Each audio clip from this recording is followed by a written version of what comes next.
Despite the smell. Notes from a Still Good World. Chapter 1. Lift your head, rub your eyes. Despite the smell. Notes from a Still Good World by Jeffrey Zachary. I once mistook a man for a ghost, not in the spooky sense, but in the quiet, barely there way that some people seem to dissolve into the background of everyday life. I was sitting on a bench at the bus terminal, half listening to the hum of bad pop music bleeding from someone's earbuds, half scrolling through a feed full of doom headlines and staged smiles. That's when I noticed him. He was sweeping the floor, methodically. Like each speck of dust carried a story. No one was watching him, except maybe me. He paused when a little girl dropped her juice box and began to cry. Without a word, he crouched down, pulled a napkin from his coat pocket, not even from the supply cart, and mopped the sticky spill. Then he handed the girl a butterscotch candy from another coat pocket, gave her a soft smile, and resumed sweeping. It wasn't dramatic. It wasn't posted. It didn't trend. But I looked up from my rectangle of cynicism, and something in me blinked awake. Lift your head, rub your eyes. The world is still quietly kind. We're told, almost religiously now, that the world is falling apart. That people are selfish, systems are corrupt, and kindness is an antique. We say things like, humanity's gone to hell, in checkout lines, while forgetting the person bagging our groceries just offered us double paper bags because it's raining. We miss the man sweeping joy into tiled floors at the terminal because we're too busy swallowing the headlines. But the good doesn't always shout. Often it's whispering, and we have to choose to hear it. There was a time I used to believe people's worst moments were their truest selves. Now I think the opposite may be more accurate. That what we do when no one's watching, the tiny, quiet, un-Instagrammable kindnesses, those are the real us. A woman lets you cut in line even though she's late for work. A teenager holds the elevator even though the door is trying to bite him. A tired man, aching from a double shift, still waves at the kid in the back seat. None of them are trying to go viral, they're just decent. And decency, when stitched together across a day, becomes a kind of comfort quilt for the soul. When did we stop noticing? Was it somewhere between, I'll just check one thing, and why does everything feel broken? We scroll so fast we don't even let good news settle in. A dog saves a toddler from a burning house and we're like, next. But let a politician say something monstrous, and we stew in it for hours. It's not that the bad isn't real. It is. It's that we don't need help finding it anymore. What we need help with is seeing the good again. We need a nudge, a crack of light, a reminder. We need to lift our heads, rub our eyes, remember how to look again. I've started keeping a little journal. I call it the Still Good Log. Every day I write down one unadvertised good thing I witnessed. Not the kind of good that gets plaques or donations or clicks. Just human stuff, like yesterday. The barista told a customer their card was declined, and the guy behind them said, "I've got it. No worries, no drama, no smugness, just a nod and a coffee shared between strangers." Or last week. My neighbor, gruff old man with a mustache like a squirrel tail, spent the entire morning scraping ice off a stranger's windshield. When I asked why, he shrugged. Felt like a windshield kind of day. Sometimes the entries are funny. Sometimes they make me cry. Always they remind me I'm still part of something good. Here's the thing. The world's not all rotten, despite the smell. And maybe, just maybe, it smells that way because we're only sniffing the compost. The headlines, the scandals, the grief. But compost, that's the stuff life grows from. So maybe hope doesn't come in a parade. Maybe it arrives quietly in overalls, sweeping tile floors, mending torn wings, bringing napkins from coat pockets. Maybe all it takes is a pause in our scroll, a slow sip of coffee, and a little tilt of the head to see it again. The girl with the juice box is probably a teenager by now. She might not remember the man with the broom, but I do. And every time I think the world's past saving, I picture his hand, steady and soft, offering a candy to a stranger in distress. That's the kind of story that stays in your chest. It beats there, like a second heart. Reflection task. What's something beautiful, kind, or gentle you've witnessed that no one else saw? Write it down. Tuck it in your own still good log. It counts. She smiled. That's all. But it felt like spring showed up early. Chapter 2. Secret Friends in Plain Sight. Task. Write about someone in your community who quietly makes life better for others. Every morning, like clockwork, Mr. Lewis waters the sidewalk. Not the plants, mind you, the sidewalk. He lives 2 houses down. Gray slacks, blue shirt with the sleeves rolled just so, a gentle stoop to his back like time has been polite but persistent. At exactly 6:42 a.m., he walks outside with a silver watering can and pours a slow stream along the cracked concrete from his gate to the corner, right past the lamppost with the faded missing cat poster. When asked why, he once said, "The kids walk here to school, dust rises early, the water keeps it down. Let them start the day without grit in their shoes." That's it. No applause. No recognition. Just smoother mornings, delivered silently by a man with a can. We live among unsung saints. They don't wear halos. They wear lanyards, reflective vests, or aprons dusted with flour. Their names aren't etched on plaques or buildings, but if they disappeared, the whole place would tilt. They're the secret friends, the quiet pillars of a noisy world. And the more you notice them, the more you realize they're everywhere. Mrs. Felix, the librarian, keeps granola bars in her desk drawer for the kids who whisper, "I forgot my lunch again." Raymond, who works maintenance at the mall, scrubs the bathroom floor every hour during cold season, so kids don't slip on sneeze puddles. Farah, who works at the corner store, remembers every customer's name, every allergy, every family dog, and every bad day, and somehow gives each one a little piece of light before they leave. None of them go viral. They go steady. They show up early. They stay late. They remember how you like your sandwich. They notice when you've been quiet. They see you, even when you're trying not to be seen. I met Jalen at the bus stop during a heavy rain. He was maybe 17, headphones around his neck, sneakers too clean to have seen much trouble. I was grumbling about the weather. He offered me half his sandwich. "You good?" he asked. It was such a small thing, but it felt like a flare in the fog. Turns out, Jalen waits there every morning just to walk his little sister halfway to her school, even though his own campus is 2 miles the other way. "She gets nervous alone," he said, shrugging. "And she likes when I do the robot dance. Secret friend. Robot guardian.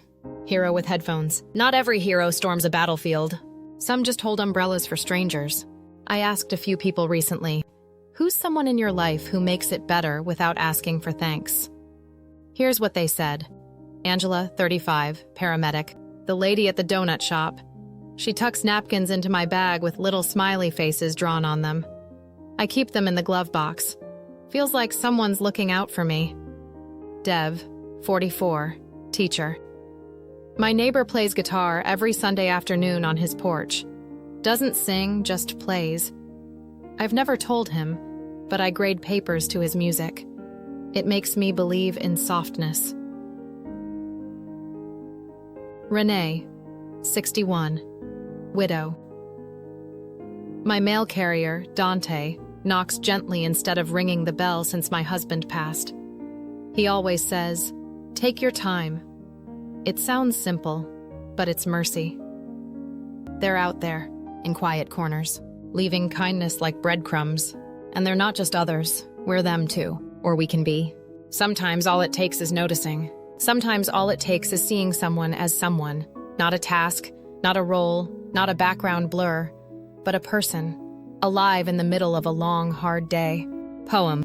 They hold the door a second longer, stack the chairs when no one's watching, refill the soap, tuck the note. Remember your name even when the world forgets itself. They don't shine for credit. They shine because it's who they are. Here's a thought. What if we started seeing kindness like light leaks? Subtle, unexpected, beautiful because they're not supposed to be there, and yet somehow are. What if the people we overlook are actually the ones holding the whole story together? The ones who fix the copy machine. The ones who ask how your mom's doing and mean it. The ones who sweep the sidewalk so the kids walk clean. Secret friends don't make headlines. They make humanhood livable. Reflection task. Write about someone in your community who quietly makes life better for others. Maybe it's someone you pass every day. Maybe you've never spoken, but you've seen the way they give. Write it down. Say thank you, or let your noticing be its own kind of tribute. Gold nugget wisdom. The world isn't held up by the famous. It's held up by the ones who bring coffee without being asked. Chapter 3. Loaf on the sly task. Describe an anonymous act of kindness you've given or received. There was a loaf of bread on my porch once, wrapped in brown paper, tied with string, still warm. No note, no name, no explanation. Just the unmistakable scent of rosemary and the quiet hush of having been seen. It arrived on a Tuesday, The kind of Tuesday that feels like it forgot to be anything more than a leftover Monday. I had barely left the house. Grief was a heavy coat I wore even indoors. And then there it was, a loaf. It didn't fix my pain, but it softened the edges. Like a hand brushing across a rough surface. I sat on the porch, pulled off a piece, and cried into the crust. Not because I was sad, but because someone had whispered, "You matter," in the language of carbs. There's something sacred about anonymous kindness. It arrives without the weight of obligation. It doesn't demand a thank you. It doesn't stay for applause. It shows up, delivers warmth, and disappears like mist. We live in a world that wants receipts, proof, documentation, pics or it didn't happen. But some things are better left unposted. Some acts are more holy in their hiddenness. My friend Layla once told me she paid for someone's groceries behind her in line. An older woman with 2 cans of soup and a half-gallon of milk. Layla tapped the cashier's arm, nodded gently, and left before the woman noticed. I asked how it felt. She said, "It felt like putting a star back in the sky, like a small one, but still." That's what anonymous kindness does. It lights things quietly. It's the envelope slid under a door with just enough cash to get someone through the week. It's the bouquet left in the empty hospital waiting room. It's the dinner dropped off with no knock. It's the text that says, "You're not alone," from a number you don't quite recognize. Once, when I was 15, I broke down sobbing in the middle of a bookstore. I just found out we couldn't afford the college prep class I'd worked all summer to dream about. I was trying to find a book I could study on my own. But everything felt too heavy, too advanced, too impossible. I didn't see anyone around. I wiped my eyes and left empty-handed. 2 days later, a package arrived. No return address. Inside, 3 prep books, a handwritten note that said, "I believe in your brain," and a tiny eraser shaped like a rocket ship. To this day, I don't know who sent it, but I passed the exam. And every time I write something now, I feel like I'm still thanking them. Poem, some gifts don't come with ribbons. Some heroes don't wear names. Some hands give and vanish. Not because they're shy, but because they believe kindness belongs to no one and to everyone at once. I asked around. Here's what I heard. Carlos, 41, mechanic. Every winter, someone shovels my mother's driveway before sunrise. Never see who. But I leave her window open just enough to catch the sound. That sound? That's what faith sounds like. Yara, 29, barista.